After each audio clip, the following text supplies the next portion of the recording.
Hello, Uggies, all of you out there across the world. I'm Dave Kassler, amateur radio call sign KE0OG, and this week we're going to talk about keys. No, not the kind that you start your car with, the kind that makes Morse code.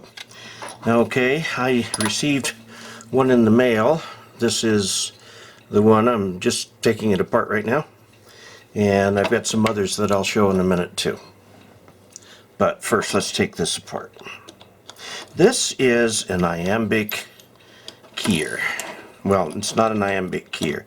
It's an iambic key. Whoa, that thing's in there tight. This is a 3D printed key, as is this one. I'll talk about that one in a little bit. See if we can get this open. There are basically several kinds of keys. The two most common are the paddles or iambic, and the other first most common are the so-called straight keys. Now what's happened here recently is that keys have become quite expensive. Alright, the screws are out. We'll just pop the top off. The letter they came with it said it might take a moment to pop it, and we did, and just very easily. This is the 3D mounted, or the 3D printed part for the bottom. And then inside are wires attached to the little connector right in there. And then over to here. And the way these work, you can see, is if you move it, it comes over and taps on that central screw.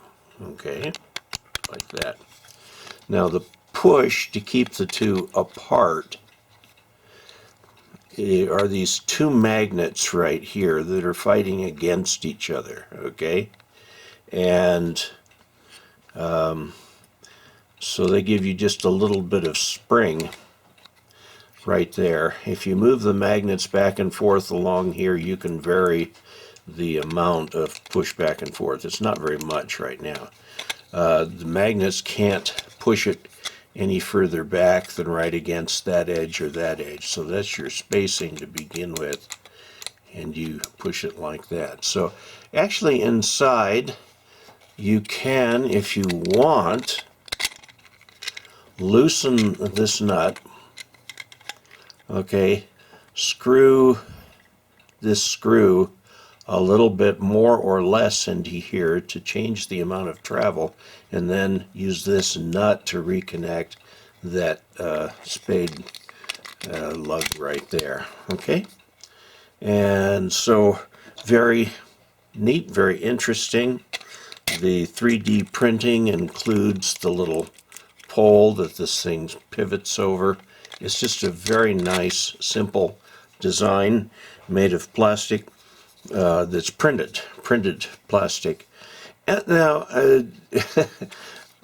he asked me when he was going to send me the key what colors I wanted. I says, oh, just give me a rainbow. And then he looked up on my website and found that I'd been to Brigham Young University, so he looked up the school colors for that, and that's what he made. So this is my BYU key. This is the classic iambic keyer. This is a Bencher keyer. BY1, model BY1, is sort of the standard. Everything else is like it. It's made by Bencher, and this is a very heavy steel base, and these are still available, still for sale, and they're beautiful. They define the standard. This spring here gives you the tension, and then you can adjust right here the travel of the paddles, and you use this thing by when you push on that one, you're hearing my radio.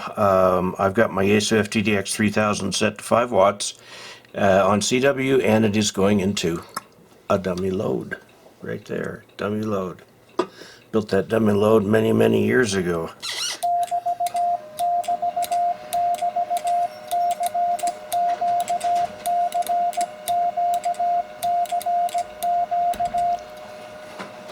So, what we have right here then is the classic, and then this is trying to emulate that.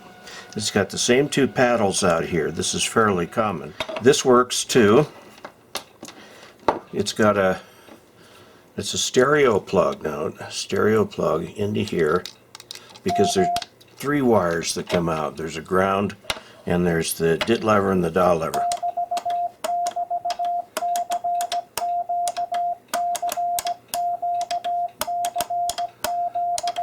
Let's just zoom right down in on it so you can see how the iambic here works. Dits, DAs, and if you hold them both together, okay, so my call sign is KE0OG. I can hold this one and just touch this one to get a dit in there.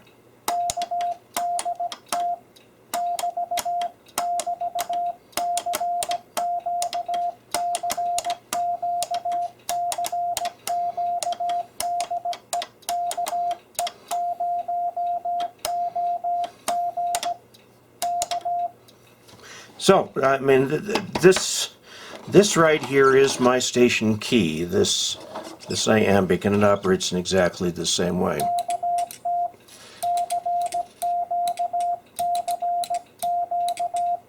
Okay, this key comes from a father and son special, and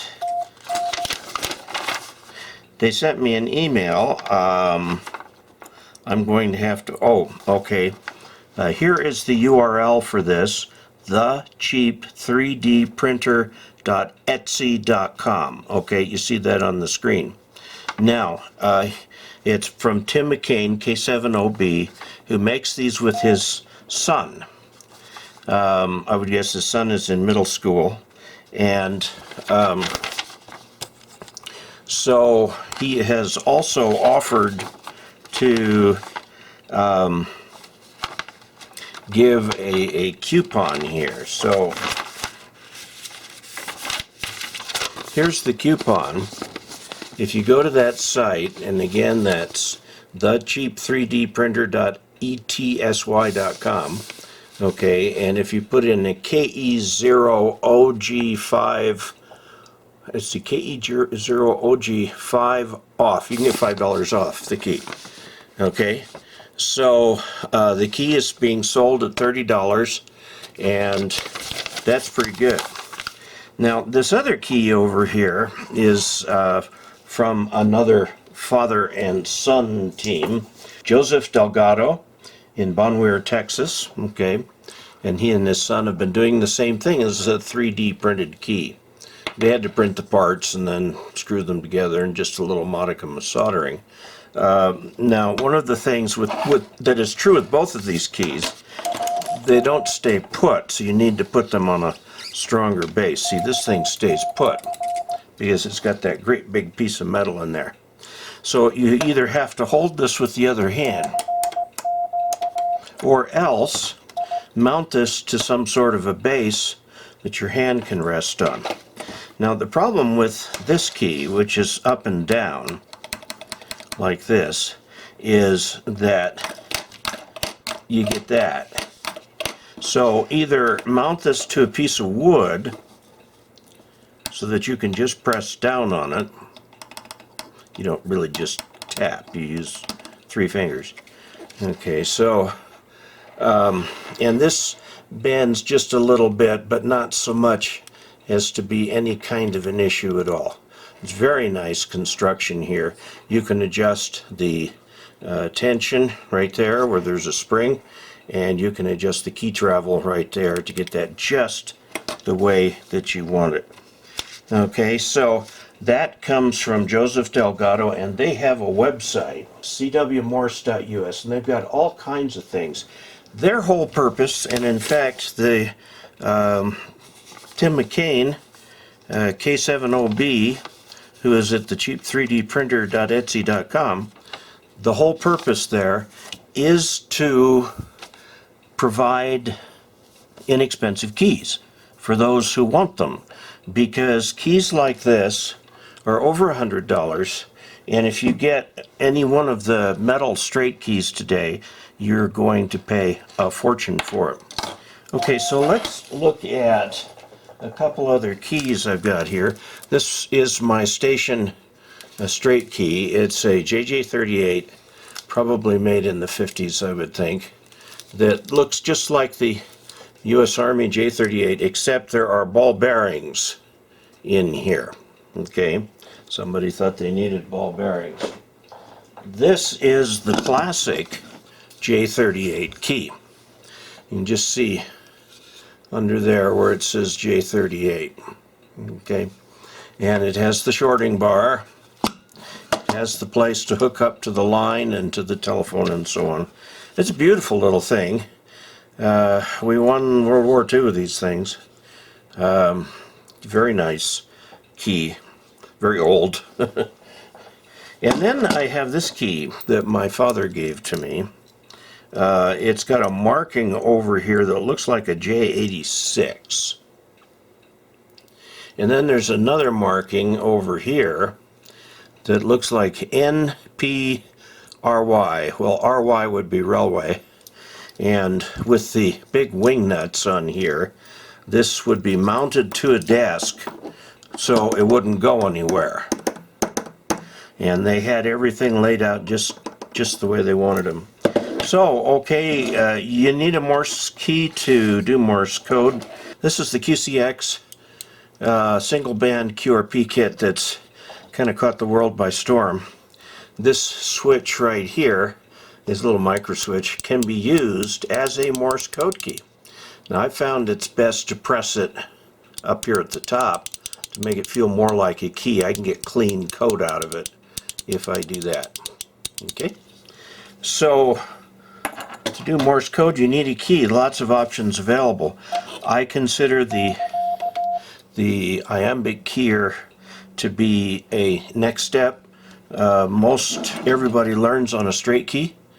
Okay, the idea of sending with a key is not to sound flashy or anything, but to be understood on the other end. So these keys are all good at that. I like all of them. I've been using this one for the Morse code practice on Saturdays. And that's a little talk about keys.